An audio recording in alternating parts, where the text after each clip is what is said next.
Hi friends, இன்றைக்கி கனவா மீன் தொக்கு எப்படி செய்யலான்னு பார்க்கலாம் வாங்க. அதுக்கு தேவையான பொருட்கள் 2 பெரிய வெங்காயம், 2 பெரிய தக்காளி, கொஞ்சம் இஞ்சி பூண்டு பேஸ்ட்டு, கொஞ்சம் கருவேப்பிலை போதும். இது எல்லாமே தாளிக்கிறதுக்காக தான். ஸோ நான் இன்றைக்கி 1/2 கிலோ கனவா மீன் எடுத்திருக்கேன். அதுக்கு எப்படி செய்யலான்னு வாங்க பார்க்கலாம்.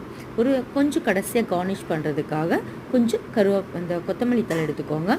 ஒரு வாணலியில் நமக்கு தேவையான அளவுக்கு ஆயில் விட்டுட்டு அதில் சோம்பு, பட்டை, சீரகம் போட்டு நல்லா பொரியும் பொழுது நல்லா பொரிஞ்ச உடனே நம்ம கட் பண்ணி வச்சுருக்கக்கூடிய ஆனியனை போட்டு நல்லா வணக்கி விடுங்க.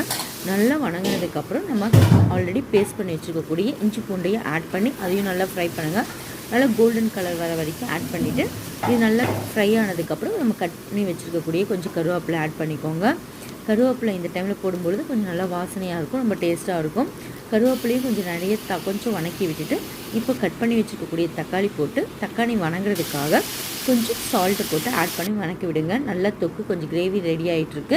இந்த டைமில் நம்ம க்ளீன் பண்ணி வச்சுருக்கக்கூடிய கனவா மீனை போட்டு அதில் கொஞ்சம் மஞ்சத்தூள், மல்லித்தூள் அண்ட் காரத்துக்கு தேவையான அளவுக்கு மிளகாய்த்தூள் ஆட் பண்ணுங்கள். இந்த டைமில் உங்களுக்கு தேவைன்னா கொஞ்சம் கரம் மசாலா, அப்படி இல்லைன்னா சிக்கன் மசாலா ஆட் பண்ணுங்கள் வாசனைக்காக. ஸோ கிரேவி நல்லா மசாலாவை நல்லா ஸ்ப்ரெட் பண்ணி விடுங்க. இப்போ உங்களுக்கு தேவையான தண்ணி கொஞ்சம் ஆட் பண்ணுங்கள், இல்லாட்டி அதிலே தண்ணி விடும். ஸோ நல்லா கொதிக்கிற டைமில் கொஞ்சம் மிளகுத்தூளை நல்லா தூவி கொத்தமல்லி தூவியை விட்டு நல்லா கொதிக்க விடுங்க. இப்போ சூப்பரான கனவா மீன் தொக்கு ரெடி ஆகிடுச்சு.